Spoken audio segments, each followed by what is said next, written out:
go.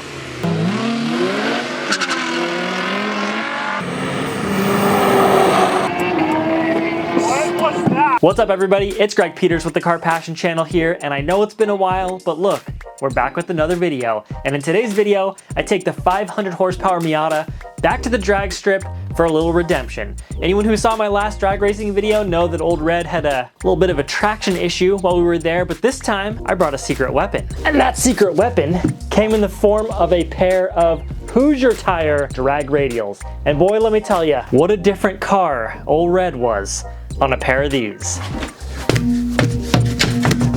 Almost took out my camera. Without further ado, let's get to the polls. First of all, look at these beautiful flying Miata Kogeki wheels. Just picked up a pair in 15x9 to get my Hoosiers mounted onto so I can swap those bad boys out and take them drag racing. Now I just so happen to need another pair of tires that I run on the street. These are Nankang AR1s, really sticky. They'd be considered like a track day tire. I daily drive them because horsepower, that's why. I wanted to take this opportunity to point out a key difference between these two tires. It's not just the compound of the rubber. These are the compound of the rubber, these are probably almost as sticky as the slicks, but check this out. We got the AR1, we got the Hoosier. Let me just flip this around so you can just identify it easily, you know what I mean? A track day tire is gonna have a very stiff sidewall. I'm squeezing this literally as hard as I can. I can't even get it to budge. Now, the Hoosier, this is a drag radial, which means it's got steel belts in it. You can actually drive it on the, well, I guess technically you can't, but you kind of can. Anyways, it's a radial. It's got steel belts in it. Slicks, or bias ply slicks, those are also known as like wrinkle walls, the tire wrinkles. Even though these are radials, I didn't realize how soft the sidewalls are on these still. I try to do that same thing on the AR1. I'm doing this, I swear to you, as hard as I can. I cannot get it to move. So these are for cornering, these are for launching. So I'm hoping that's another big factor that's gonna help the Miata get off the line. I'm gonna head over to my buddy's shop right now to get all these things mounted, so let's freaking go. Load up the new Steed. I don't know if y'all have seen this yet.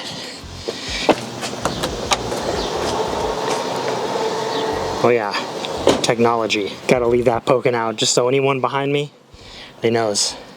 I forgot words. Anyways, here's the new Steed, boys. Sometimes just need that little bit of extra practicality, you know? At some point, this will have a Miata behind it, either for good reasons or bad.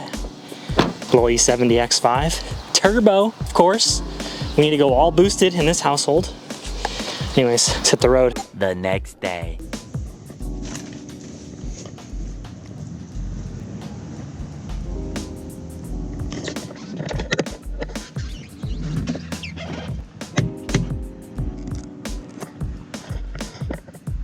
Perfect.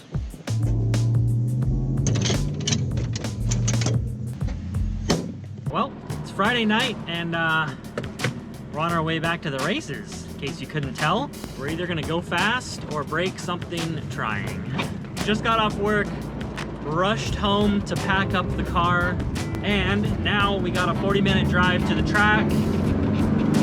I was thinking about driving on these, but my buddy's gonna be there with a truck, so I can stash my wheels and not put the extra 40, 50 miles on these, because I would kind of like them to last. They were $600. Anyways, see you guys at the track.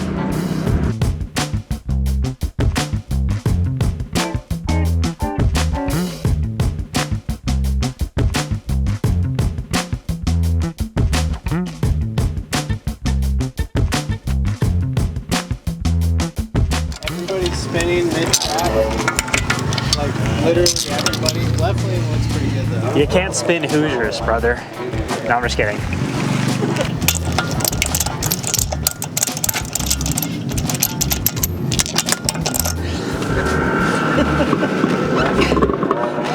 It was so much. It was so much less stress just test fitting them in the driveway.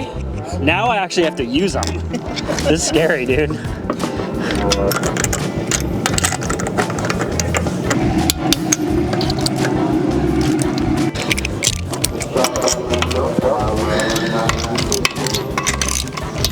next to Oh, they have a track there, right? It's not a track, it's a street, but on the weekends it's completely shut down. Yeah, and I used to.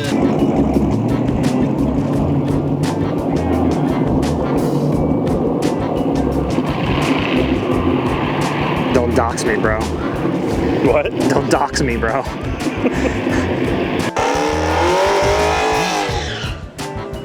Should not went deaf, that's why. Ah, we passed tech.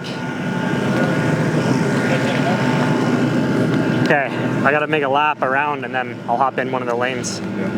Okay, I forgot to say something when I was actually filming the video, but for this first pass, I actually turned the boost controller completely off and I was only running 5 PSI for the whole strip. I just kind of wanted to get a feel for the launch and make sure everything was good for the car before fully sending it.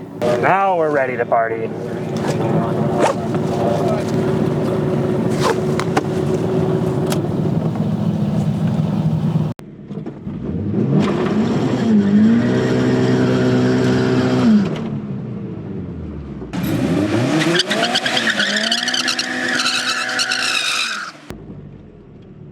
Okay, these things have a lot of grip, boys.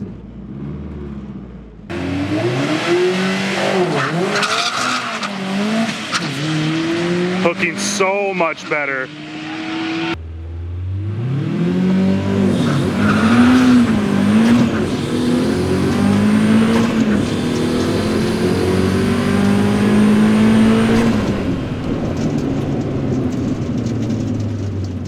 Now it's time to crank it up. Fucking so good. There, I'm gonna swing back around and get in line. Okay. Bro, okay, hold on. I didn't even get a chance to look at this yet. 1.960 foot is the fastest 60 this car's ever run by 2 full tenths of a second. And it's like, it didn't even feel that good still. I feel like I dumped the clutch too hard and maybe got a little bit of spin at first. Yes. Laid into it and then Everything it just hooked all the way out. 8.4 at 85. Dude. 8.4 is the fastest time. Well, not the fastest time. You've done an 8.2. Almost the fastest time this car's run, but faster than it ever ran when it was a 1.6 turbo. That was 5 pounds of boost all the way down the track. Dude, it sounded so good. All right, I'm gonna hop on the, I gotta hop on my laptop and we gotta spice this thing up. Yeah. It's still 5 pounds of boost in first gear. Just see how that goes again, second try. Try to get the launch a little bit better. That was my first time trying like slip the clutch and hold the e-brake and load up the drivetrain so I'm not like shocking it too bad. Second gear, 10 pounds. Third gear, 15 pounds. You're getting into fourth a little bit, right? No fourth. No, are you bouncing off rev limiter for third? No, not that time, because I only did 84 miles an hour on that run. That's right. My limiter is you're doing. Especially with the bigger tire, the limiter should be close to 100 in third. In third? Yeah. Oh. Yeah. One of my goals is to hit 100 in the 8th. So, but I can only hit whatever third does. I don't have time to get into fourth. Correct. I'll just cross the line, you know? So, we'll see what's up. Oh my God.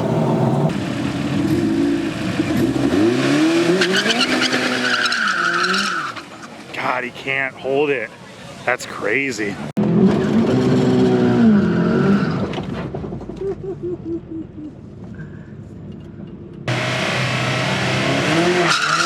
Nope, spin.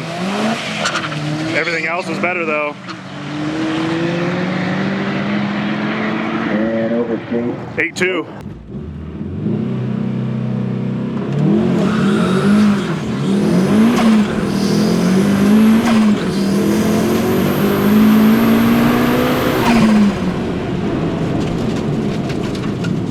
Let me give you the breakdown here compared to the last one. That was almost 3/10 faster. Yeah. And that was a 160 foot.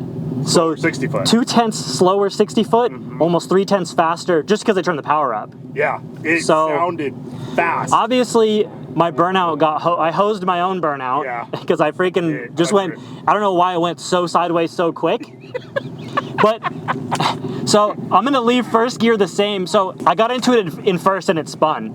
But I feel like I had no burnout at all. Second gear held completely what I threw into it.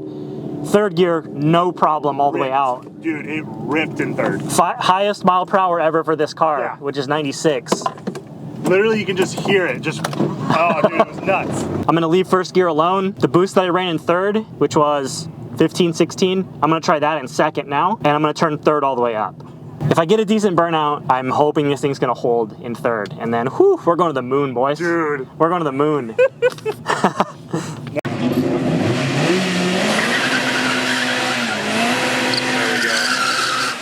There we go.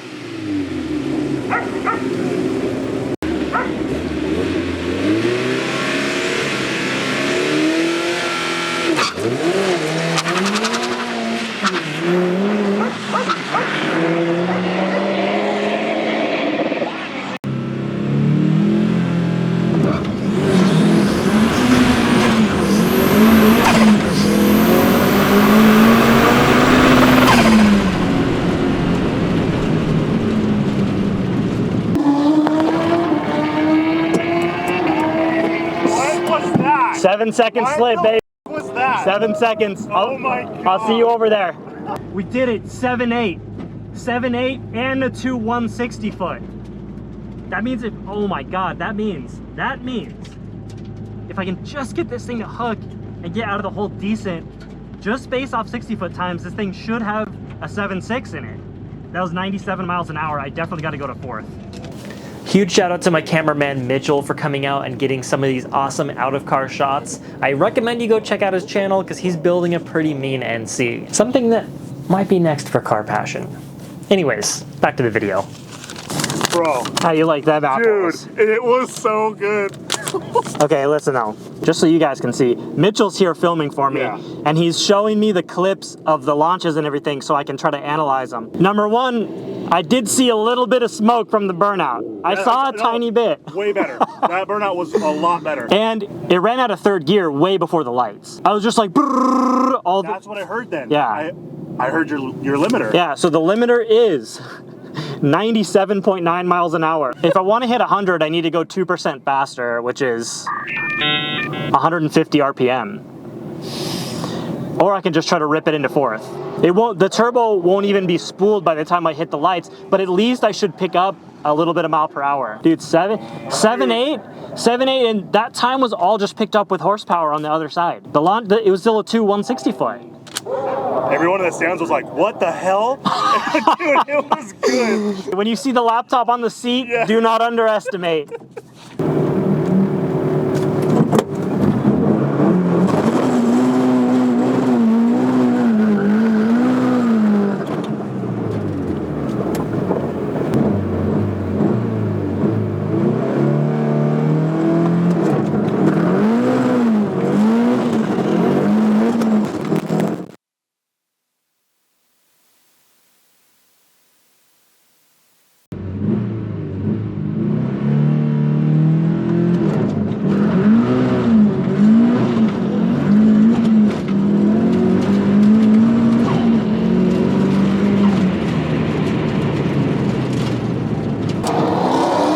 I'm gonna go around one more.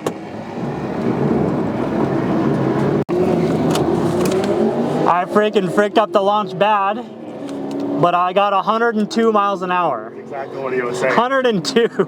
Is that fourth then? Yeah. Yeah, I had to.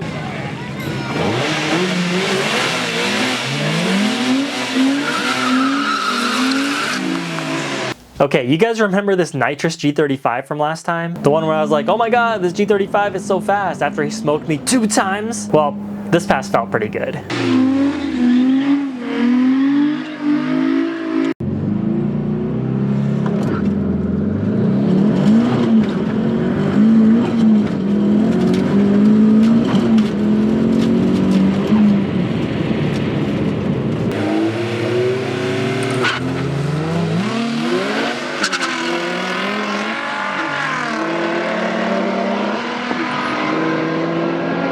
$7.95. Woo! What is it? 7.9 at 100.2. 2.060 foot, so a little bit better than the last one. I know it's spun. I think it's too much boost for first gear because that was actually a reasonable burnout. Probably not the best, but reasonably good. And I got into it and it spun all through the top of first. So I'm just gonna put first gear back down to 5 pounds. That was my fastest 60 foot of the night. And try to launch it pretty hard and yeah, go from there. Another 7 and another 100 mile an hour. Let's go. So, strategy on this run, last run, spun the top of first, even I launched it like a little bit more mild, so I'm just gonna put first gear back to wastegate pressure, which is only 5 pounds rather than, it was like 8 or 9. It went sub 2 seconds, 60 foot on 5 pounds, so I know it can do it. And then I enabled flat shift, so the boost comes back on immediately, and I'm gonna try to break that 102 mile an hour trap as well. So, we'll see how we do.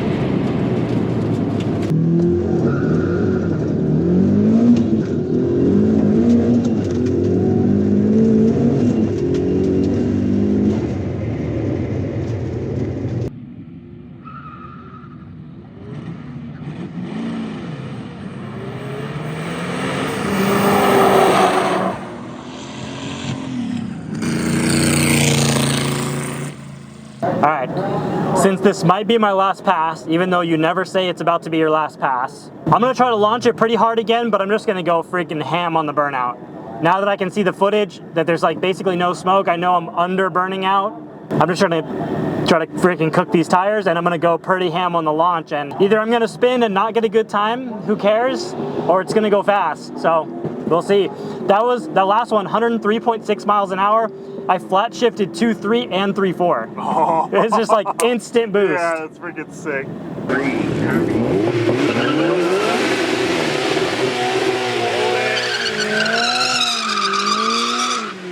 There we go.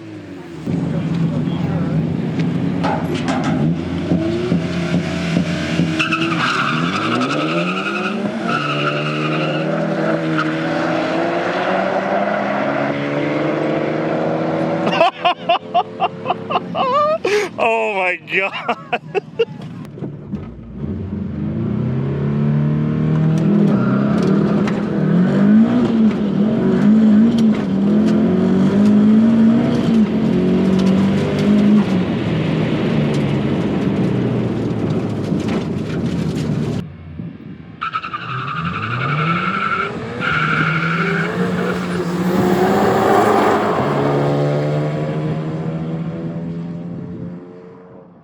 .77 at 104, still with a 2.0 60 foot.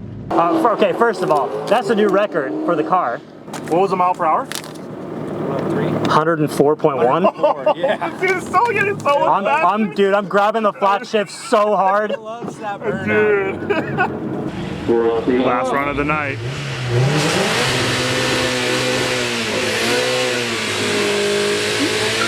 There we go. There we go. That was good.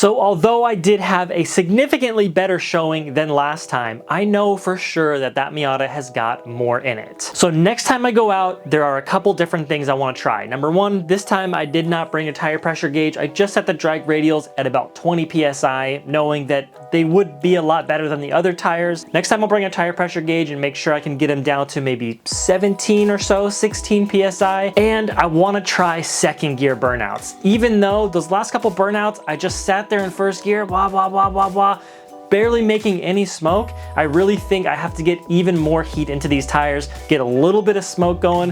Hoosier says you want 3 to 5 seconds of smoke to make sure they're hot enough, and then they're ready to launch. So I know these tires have more in them, and my best 60 foot was 1.9, which was my first launch of the night. Now, you might be thinking, how did you practice launching the entire night and your first time ever launching on radials was just miraculously your best launch? Was it just luck? And I thought so at first, but then I learned that there actually is prep laid down on that track. In my last video, I said they don't prep the track at all for the street legal nights, but they do prep the track, but they just prep it one time in the very beginning of the night. So when you first get there, the track is the stickiest, and then it gets progressively less and less sticky. So by the time all that prep was worn off, I was still able to do a 2.0 60 foot. So next time I'm gonna try to get there earlier while the track is still sticky and try to get that time down just a little bit faster. Anyways, I hope you guys enjoyed this video. I hope you learned something, and I will catch you in the next one. Peace out.